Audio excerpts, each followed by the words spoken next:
ഹജ്ജ് നറുക്കെടുപ്പ് ഇന്ന്. അപേക്ഷിച്ചത് 27,000-ഓളം പേർ. അവസരം 17,000-ഓളം പേർക്ക്. കാത്തിരിപ്പ് പട്ടികയിലുള്ളവർക്ക് മുൻഗണന. സംസ്ഥാന ഹജ്ജ് കമ്മിറ്റി വഴി ഹജ്ജിന് അപേക്ഷിച്ചവരുടെ നറുക്കെടുപ്പ് ഇന്ന് നടക്കും. 27,000-ലേറെ പേരാണ് സംസ്ഥാനത്ത് നിന്ന് ഹജ്ജിന് അപേക്ഷിച്ചിട്ടുള്ളത്. കഴിഞ്ഞ വർഷത്തെ കാത്തിരിപ്പ് പട്ടികയിൽ ഇടം പിടിച്ചവർക്ക് ഇത്തവണ മുൻഗണന ലഭിക്കും. ഇന്ത്യയിൽ നിന്ന് 2 ലക്ഷത്തിലേറെ ഹജ്ജ് അപേക്ഷകളാണ് ഇത്തവണ കേന്ദ്ര ഹജ്ജ് കമ്മിറ്റിക്ക് ലഭിച്ചത്. 1,22,000-ഓളം പേർക്കാണ് ഹജ്ജിന് അവസരം ലഭിക്കാൻ സാധ്യത. അവസാന ലിസ്റ്റ് പുറത്തിറക്കുന്നതിനാണ് ഓൺലൈൻ വഴി നറുക്കെടുപ്പ് പൂർത്തിയാക്കുന്നത്.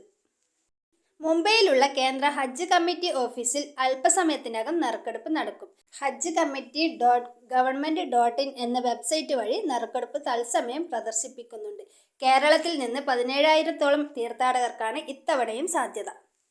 കഴിഞ്ഞ വർഷത്തെ കാത്തിരിപ്പ് പട്ടികയിലുള്ളവർക്കും 65 വയസ്സിന് മുകളിലുള്ളവർക്കും വിത്തൗട്ട് മഹ്റം വിഭാഗങ്ങൾക്കും മുൻഗണനയുണ്ട്. അവസരം ലഭിക്കുന്നവർ 1,52,300 രൂപ ആഗസ്റ്റ് 20-നകം ഹജ്ജിന്റെ ആദ്യ ഗഡുവായി അടയ്ക്കേണ്ടി വരും.